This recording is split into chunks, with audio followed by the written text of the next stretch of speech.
wake up, well, I know I'm gonna be the man who wakes up next to you. When I go out, yeah, I know I'm gonna be the man who goes along with you. If I get drunk, well, Why, yes, I do have a prediction for Oklahoma and Kent State, but we're going to have to talk about a few things before we get there. The Sooners get some reinforcements. The Sooners get another big commitment to the 2026 class, and man, we got to break down Oklahoma's running potential against the Golden Flashes Saturday afternoon in Norman. Welcome, everybody, to the Sooner Nation podcast. Man, so thankful, again, for everyone who tunes in, subscribes, and all that. If that's you, we just really, really want you to know we appreciate you. If you're not a subscriber yet, could you please do that? If you're checking us out a couple times a week, it really helps us out. So let's jump, let's dive, let's get right into this. Settle in. I think it's going to be a big weekend in Norman. I think for more than just the X's and the O's on the field. You know, we say that phrase, the Jimmies and the Joes. Well, they're back after trudging through injury headlines for most of September and watching promising pieces of Oklahoma's football team sit on the shelf.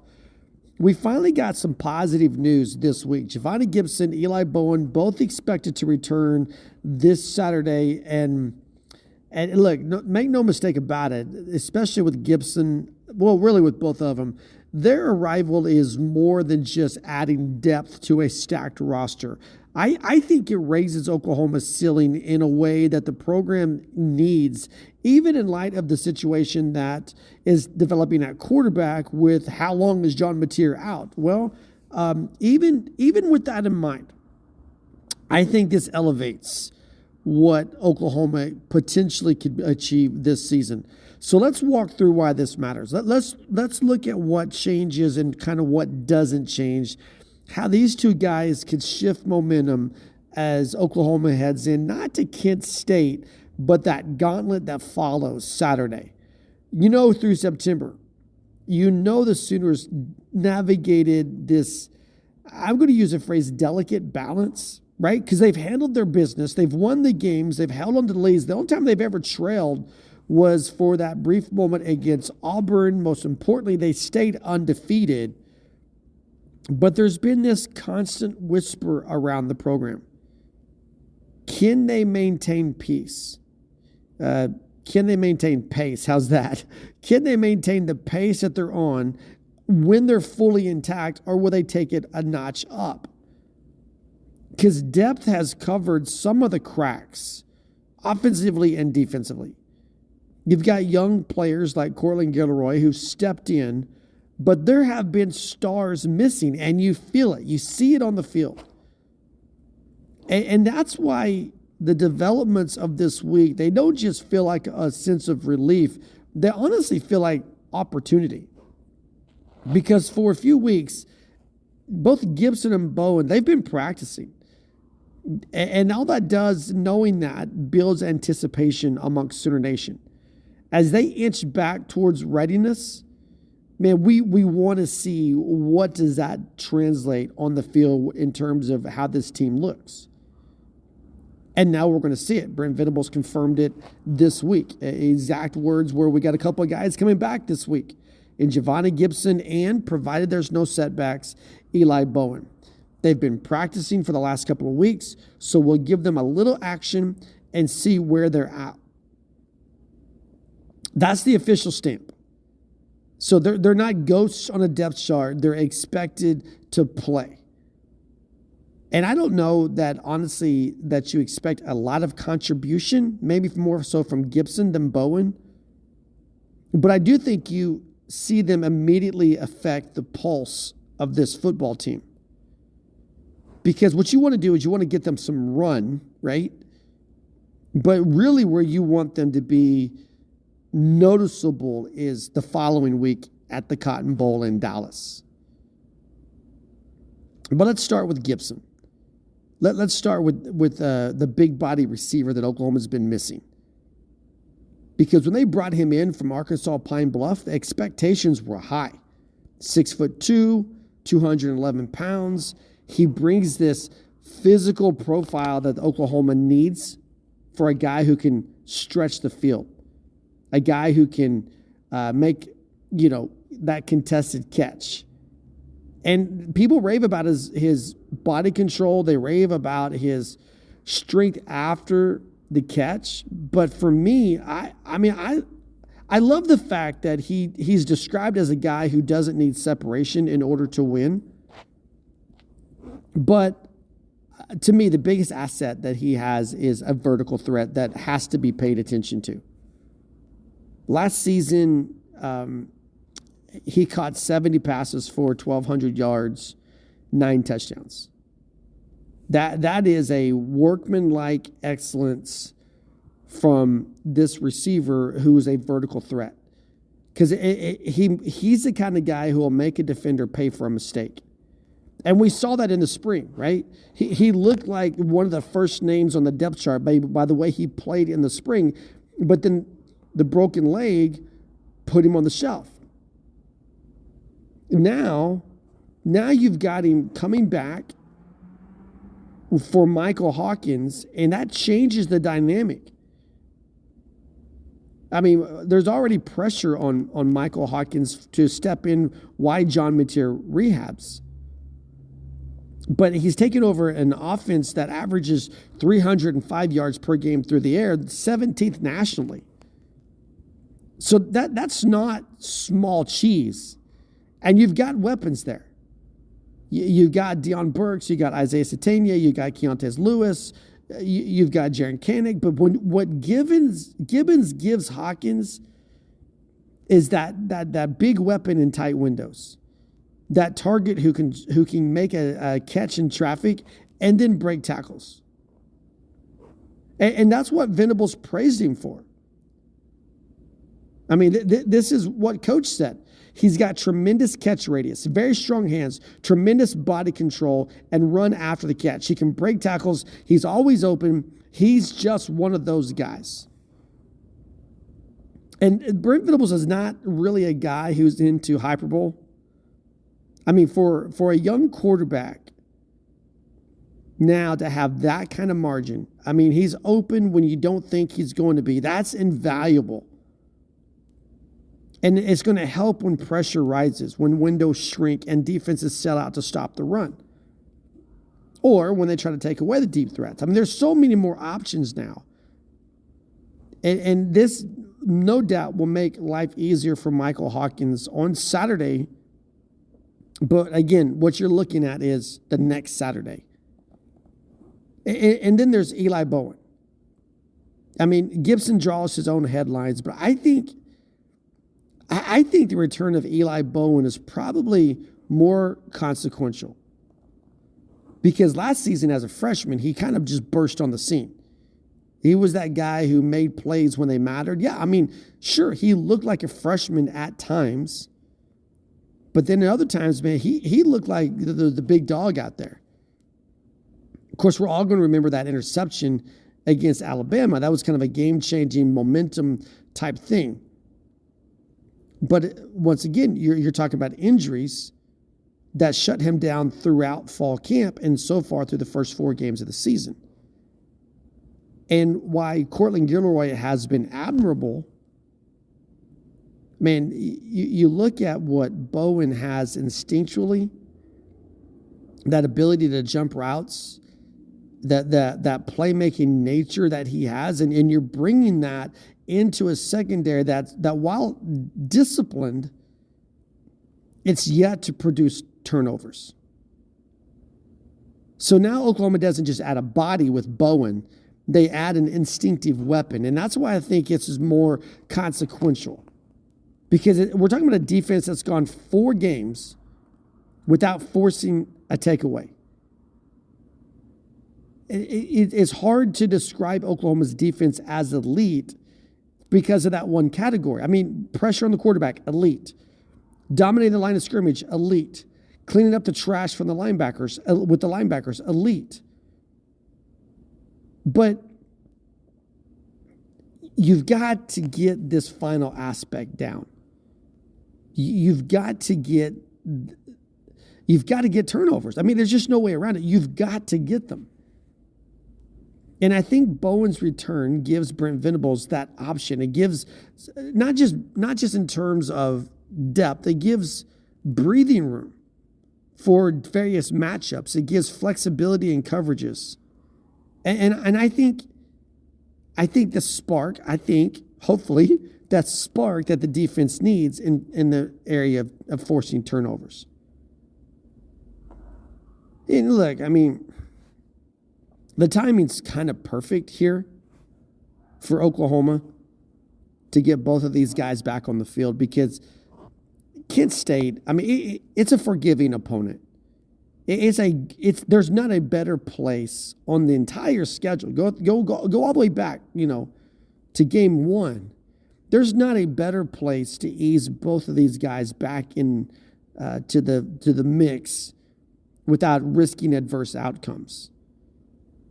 I use the phrase a lot, soft landing. I use that for Michael Hawkins. I'm going to use it for these two guys. Because we all know that the real test begins immediately after this game. The very next week, Red River rivalry. And then you've got that gauntlet of multiple ranked opponents in conference, even after Texas, which could be, if the Longhorns handle business in the Swamp, is going to be a top 10 matchup. So what this week offers is a controlled environment for Oklahoma. So you can let Gibson stretch defenses knowing that Michael Hawkins is probably going to have more time. You can let Bowen test seams, jump routes, knowing that the safeties are going to be able to clean some things up. And by the way, the quarterback's not going to have much time.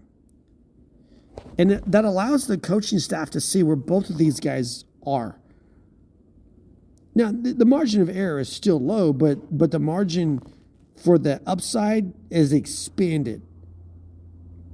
And we know, we know neither of these guys is going to get thrown into the 100% snap count.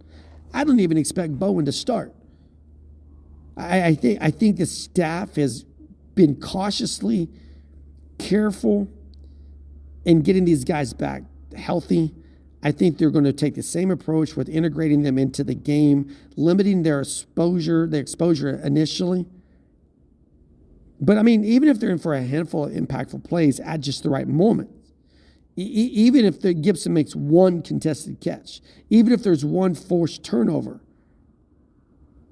that not only swings energy for that game, it swings momentum and confidence heading to Dallas.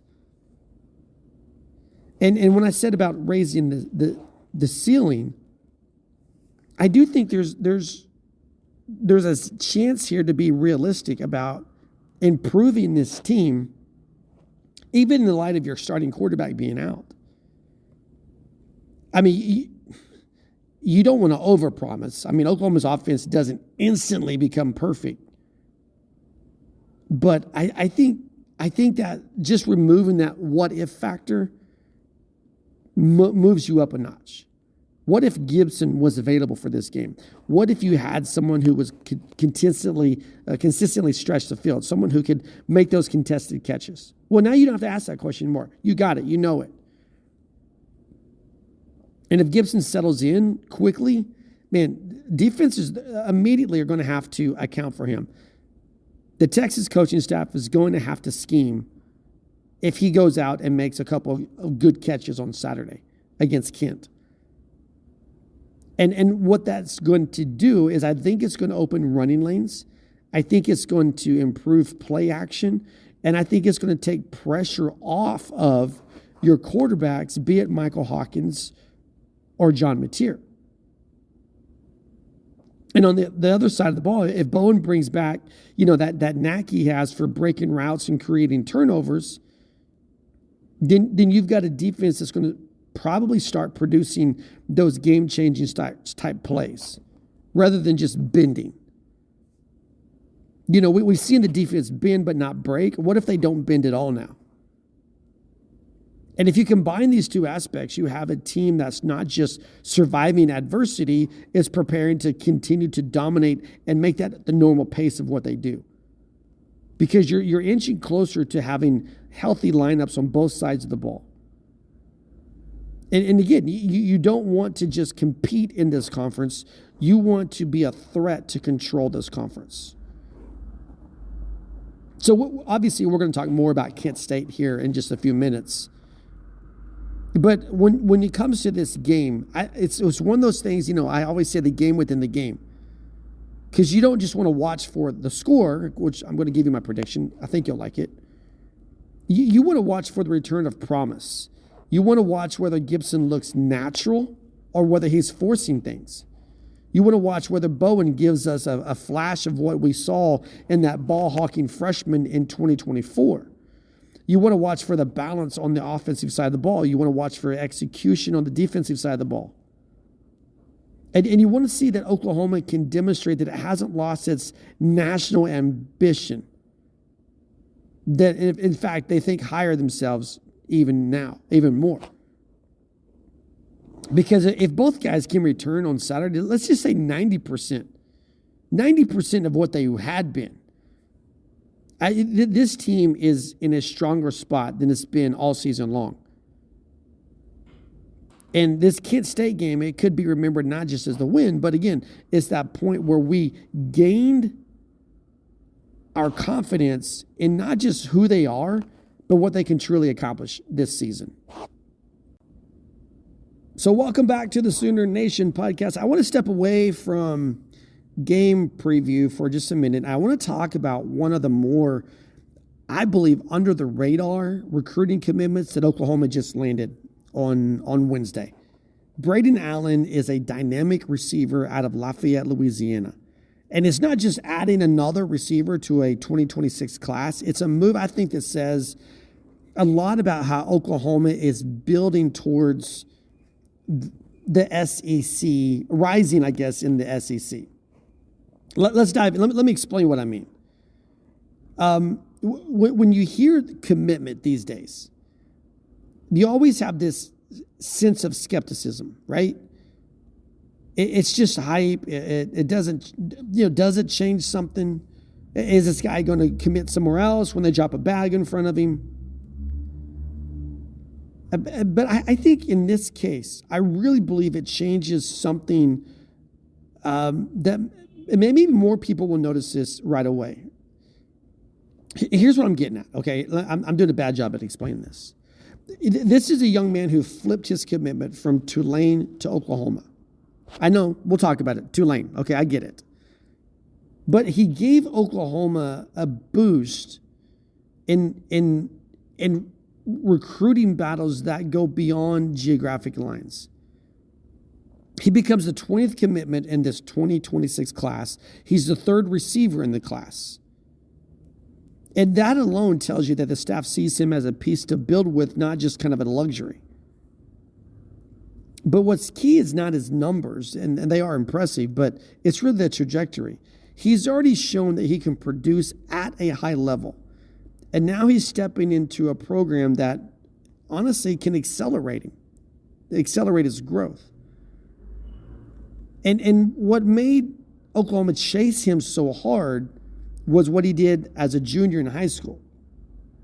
55 catches, 1,155 yards, and 10 touchdowns. So that's a lot of volume. But it's more. I mean, we just talked about Gibson and what he gives, the value he gives. Same thing with Allen. It's a guy who can stretch defenses, a guy who can make defenders pay, a guy who can produce explosive plays consistently. So it's not a guy who's padding stats against soft defenses either. I mean, this is Louisiana high school football after all. It's a guy who works. And going deeper, earlier seasons showed that, it's a guy on a trajectory of steady growth. As a sophomore, he had 20 catches for 303 yards. He also contributed on special teams. He played a little bit of defense. And what you see there is versatility. I think you can look at it and even say a competitive mindset. Like that mentality of, like, just get me on the field. I'll help wherever I can help. I'll do whatever I can do. Just get me on the field. And in today's era of NIL and roster movements and the environments that these guys are in, the ability to adapt That is gold. Oh, by the way, he's also got track speed. 11.58 in the 100 meters. Plus strong marks in the triple jump and the long jump. So what are we talking about? That is raw athleticism. And it's the kind of athlete with potential that you bring in and you polish him up at the collegiate level. So you see that Oklahoma's not just chasing numbers, they're chasing potential, someone who could kind of fill gaps, stretch schemes, and you want those guys who can force defenses to adjust, and that's what they've got. Now, we talked about Tulane. He's out of Tulane into Oklahoma. Why? Well, I think, first of all, Oklahoma sold more than just an offer. They sold an experience, a collegiate experience. They sold a vision. He talked about that, how his official visit to Norman, it kind of stuck with him, being around the team, being hosted and getting the sense that he belonged here. His direct quote was, talking about Oklahoma, theirs was a message that I belong there in that environment and that I can go there and just ball out, but also become a better man.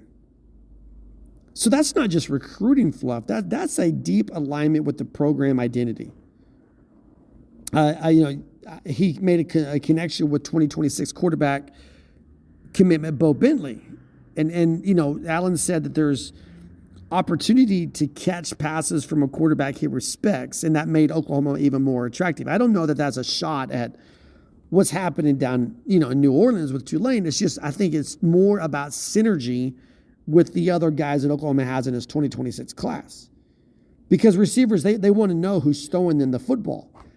And if the quarterback choice helps win the recruit's heart, then that's a big win for Oklahoma. And flipping a Louisiana recruit, it does send a message, even if it is Tulane. But it says that Oklahoma's serious about competing regionally. And this is a reach into traditional SEC territory. And in that world, you got to take those wins wherever you can, even if it is Tulane. But when you look at his offer sheet, you see a lot more than just Tulane there. So where does he fit? How does he plug into what Oklahoma is going to look like in 2026? Well, you've already got speed guys there. You've already got route technicians there. You've already got guys with good hands. But what's missing? Well, it's the same thing we talked about, again, in the opening of this podcast. A reliable deep threat who can win in vertical and contested situations. And that's where Allen thrives. Again, not a volume guy. He's a chunk play guy. He's that guy that's going to force safeties to cheat back.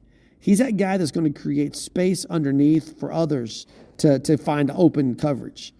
Because he's going to change based on where he lines up. He's going to change the decisions that the opponents make in coverage. And we know Oklahoma likes to run multiple receiver sets. Who doesn't? But now they have another mismatch weapon who can rotate multiple positions, and the receiving core has great body size and track speed. I don't know that he's the guy that's going to come in immediately in 2026 and dominate. But I don't know that Oklahoma needs him to be that. I think Oklahoma needs him to come in and get stronger, to work on his route precision, and as he learns to adapt to more physical, big-body defenders of this conference, I think he becomes one of those receivers ultimately that defenders are going to have to plan for. So, but again, you're looking at 2026, right? And you're looking at a true freshman. So there has to be a dose of realism here. And that is that he's not a finished product. I think you look at his film and you see the potential. The potential just jumps off the page. But I think you also see a guy who needs to add some bulk, add some strength. I think you see a guy who needs to expand his route tree so that he can run the slot, so that he can cross the field, so he can do a screen and catch consistently in traffic. I mean, having a raw burst is great, but man, what you really need to thrive is consistency footwork and this route nuance that separate you from defenders and also establishes yourself as a future star and not just a guy who flashes. And I think Oklahoma is perfect for developing all of that within him. And you know, committing early, you're still 2 months out from signing day. It always carries some vitality with it because you know there's going to be late surges. But what Brent Venables and his staff, they do such a good job of building connections with these guys. And the way that he mentioned how he aligns with the values of this program, the way that he spoke about belonging in this family, I don't think this is a casual pledge. I don't think this is something you got to worry about and over the last 2 months seeing something change. And I think, again, you're looking at a guy who does more than fill a depth chart. The 2026 cycle, I mean, every recruiting cycle, every piece matters. But I think it gives Oklahoma a little bit more balance in this class. You know, you're not being overweighted on one side of the ball or the other. And I think once he develops, I mean, I've said this multiple times. I really think it's a guy that defenders are going to have to respect in terms of him being a vertical threat and everything that does underneath in terms of opening up space for the run, opening up space for play action, screens, all kinds of things. So what it's going to do, it's going to, and you're going to see this again on Saturday and then hopefully further down, is when you got a vertical guy, what coverages cannot do is collapse towards the box. And so, you know, for Oklahoma, having that vertical threat, it gives you strategic leverage. You know, everything's a narrative in terms of recruiting. I mean, it is literally a narrative war. And having a receiver from Louisiana flip from a Louisiana school to Oklahoma, I think you see that Oklahoma is reaching aggressively. I think this is more ammunition for Oklahoma. I think what it's going to do ultimately is going to help attract other players from other border states, but more importantly, they're in the heart of SEC country. And I think it puts Oklahoma as a potential player long term in these recruiting battles. I mean, look, you're talking about a young man that I think when he becomes a key weapon for Oklahoma, it's going to be year 2 or 3. But right now, immediately, it's a guy who kind of helps with that narrative on the recruiting trail. So because of that, he doesn't need to be like that headline national 5-star guy for this to matter. And because sometimes, honestly, the best recruiting wins, they're not those loudest wins. But you've got a guy, you're looking at a guy with production, with athleticism, and a lot of upside. But in addition to that, you're looking at a guy who bought into a vision, and he knows where he stands, and he seems to be okay with that. So I think what you could say is that Oklahoma didn't just get another receiver; they got a signal, right? That they're continuing to build forward, and that they're not just filling gaps; they're strategically placing guys. And man, I love everything about this. So yeah, he's a guy that we'll have to keep an eye on once he gets on campus. But I think he's already making that impact. And we're just going to see that momentum continue to build. All right, let's get back to Oklahoma and Kent State.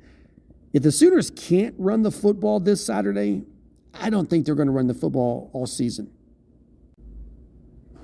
So Oklahoma enters this game with Kent State as a massive, massive favorite. And I think it's a game where obviously there's never any doubt as to does Oklahoma win? The question is by how much? And so you've got to find the game within the game to really find a way to interestingly watch this contest. And I think it's found in the running game for Oklahoma. Because when you line up the stats here, the disparity is pretty glaring. Oklahoma enters this game with an offense that's shown flashes. I mean, sometimes you can even say brilliance, but man, it has struggled to impose its will on the ground. Through 4 games, the Sooners are averaging 125.3 rushing yards per game. And the average is 3.58 yards per carry. So in the context of normal Oklahoma expectations, yeah, that's going to be a bit undercooked. Let's put it in perspective, right? Like 2025 has looked like it's just like it's, I don't know, just like you get excited about what you see, and then you pan out and you get frustrated because they're not running the football. So what I'm saying is you get excited about Deion Burks. You get excited about Isaiah Sategna. You get excited about Jaren Kanak. You get excited about John Mateer. And then you wait a minute. They didn't run the football. And I think what's covered a lot of that is the fact that Mateer has carried a significant share of the running load for Oklahoma. 190 yards and 5 touchdowns. So that's what he did. Now he's out. And then you look the next guy down, you got Torrey Blaylock, freshman, who has absolutely shown promise, but he's at 179 yards through 4 games. I love his clip, 4.26 yards per carry. And by the way, 3 touchdowns. But that's it. I mean, beyond those 2 guys, there's nobody else. And I think we saw all this climax against Auburn. And that's the kind of game where you expect a slugfest. And so you really want to see Oklahoma run the ball to help control clock, to help control momentum, to help lean on the Tiger defense a little bit. 32 total rushing yards in that game. And that's a stat that you just take notice of. Because that's not, you know what you see is good, but you also know what you see is not good enough. When you talk about the SEC gauntlet that's waiting for them through the month of October and into November. And you flip over to Kent State's side, though, and man, their run defense is horrid. I mean, they're not just bad, they're horribly bad. This is a defense that's giving up 260 yards per game on the ground. Against Florida State, they gave up 498 yards on 54 carries.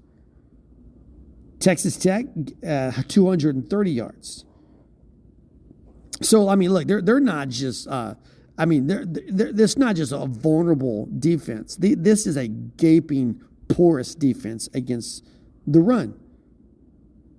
So now you've got Oklahoma's underwhelming ground production with Kent State's run defense disaster, and you've got this clear implication that this is less a question of matchup and more a question of identity when it comes to Oklahoma now. What are they going to do with their running game? I mean, I think let's take a step back and let's talk about what's holding Oklahoma back, because it's not a mystery why the Sooners can't run the ball. It's a combination of a few factors. I mean, you've got an offensive line, particularly on the interior, that can't get a strong push. Just over 3.5 yards per carry tells you that many runs are ending right or behind the line of scrimmage. And if you can't constantly win the point of attack, your running backs, they're never going to get to work in space. Secondly, I think you look at depth and usage. Blaylock is talented. I mean, they're talented. But where's Jaden Hunt? What about Javonte Barnes? Because both of those guys, particularly Ott, had all the fanfare, all the expectations, and I wouldn't even say they've been limited in impact. I would say there's been no impact. At least Barnes does have a rushing touchdown. So it's either the running back room is not healthy, it's not settled, or it's not trusted. And that's got to get fixed this Saturday. And the injury to John Mateer, I think it changes this dynamic significantly. I'm not saying that Michael Hawkins can't run the ball. I'm saying I don't think they want him to run the ball. Because there is a steep drop in potential from at the quarterback position behind Michael Hawkins. And so when you move that out, I think the offense loses, not just with John Mateer, but with the quarterback position. It loses its best rushing threat it's had through 4 games. So now you've got a quarterback who forces defenses to defend and respect the run to defenses that can now cheat a little bit more freely. So in short, what I'm saying is it's not all on scheme. I think it is on personnel. I think it's physical dominance up front. But there's a lot here that's just looking at, inconsistency in terms of execution. Now, I don't know that we want to look at Kent State as just a punching bag, right? But, I mean, they've had their issues, and it's no fluke. Their issues are structural if you watch them. I mean, this is a defense that is hemorrhaging. They're giving up over 540 yards per game. Total defense, half of that's on the ground. So you've got problems here that go deeper than just numbers. You've got poor tackling. You've got weak gap integrity. You've got a thin front seven. These are all chronic issues. And you go back to that Florida State game, right? 17 times in that game, the Seminoles had a run of 10-plus yards. So again, that's not just schematic. That's execution. That is collapsing execution. So you got a defensive line that was overhauled after heavy losses. That turned into a team that just can't anchor at the point of attack. And what that means is your linebackers, they've been forced to chase too often. And while they're chasing, they're also missing. So it's not just a team that struggles against the run. They disintegrate. I mean, they just disintegrate when they face strong physical fronts. And that's why Oklahoma has to set the tone early. So here's what I'm looking for. What does all this come? What is it going to reveal? Can Oklahoma pry open the run game early? I don't want to build rushing stats late third and fourth quarter. I think Oklahoma, I think you have a minimum in this game. I think you have a minimum of 25 running attempts from the backs, not the quarterback, but from the backs themselves. I think if Caleb was with me, this would be a great over-under question. But if you run the ball 25 times or more against this defense, surely you're going to break some long ones. Surely you're going to push the line of scrimmage, and it will set the tone. But I think we have to see the offensive line show a sustained interior push to do this. Not just leverage on the edge, but between the tackles. I want to look at, can these backs be consistent? We're getting close to my point of giving up on Jaden Ott. We're two games away from it. But if it's Blaylock, can they be consistent? Not just when holes open up, but can they grind out yards when the defenses crowd the box? Can Oklahoma run play action? Can they run the ball well enough to run play action? And what kind of advantage does that give them? Because that's how you take advantage of the running game. But you got to have a running game in order to take advantage of that. And I'm seriously at this stage. I mean, I'm legitimately curious. Like, will Kent State even show resistance? I mean, will they even try to force Oklahoma to abandon the running game? I don't think they can. I don't think they will. But here's what I do know. I take this. This is golden right here. Lock it in. If Oklahoma fails to run here, if they don't run the ball, it is going to be a brutal indictment, maybe is a better word, on this offense. I mean, they're going to win the game. They're going to win the game regardless. But failing to run the ball in this game, it raises serious questions for what they're going to be able to accomplish against the big dogs. Because you look down the schedule, you see Texas, you see Alabama, you see Georgia, you see LSU, you see South Carolina, Ole Miss, Missouri.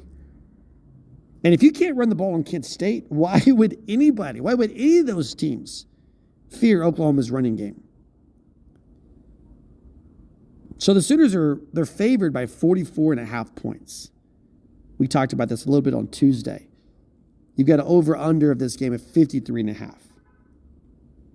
Here's what I would bet on. Here's what I would bank on happening Saturday afternoon. I think Oklahoma leans on the running game early. I think they'll use Blaylock and Barnes. I think Jaden Ott gets in this game and makes some plays.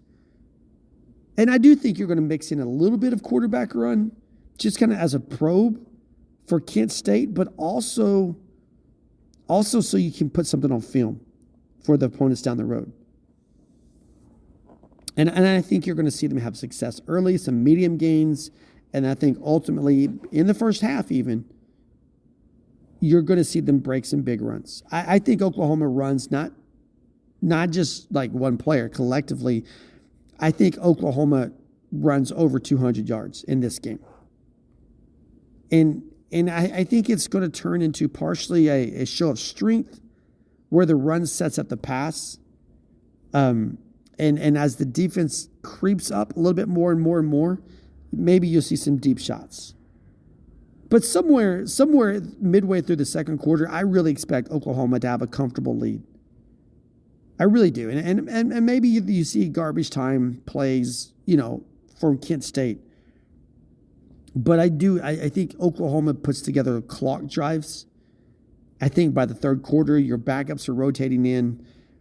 I think the margin just continues to expand. But man, this running game, it has to be in rhythm. And I think, I'm really expecting this game to be somewhere around 55-7 in favor of Oklahoma, obviously. And it's not just strong enough to cover that point spread and hit the over, by the way. It's strong enough to send a message. Because the storyline here is important.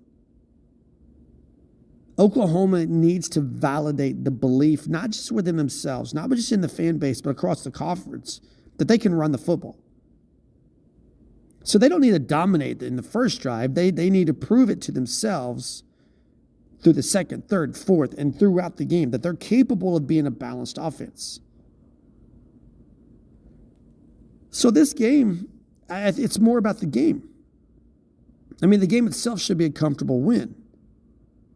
But here's three things I think we need to keep an eye on. We just talked about the running game. It is the biggest one. I think the second thing is quarterback rhythm without John Mateer.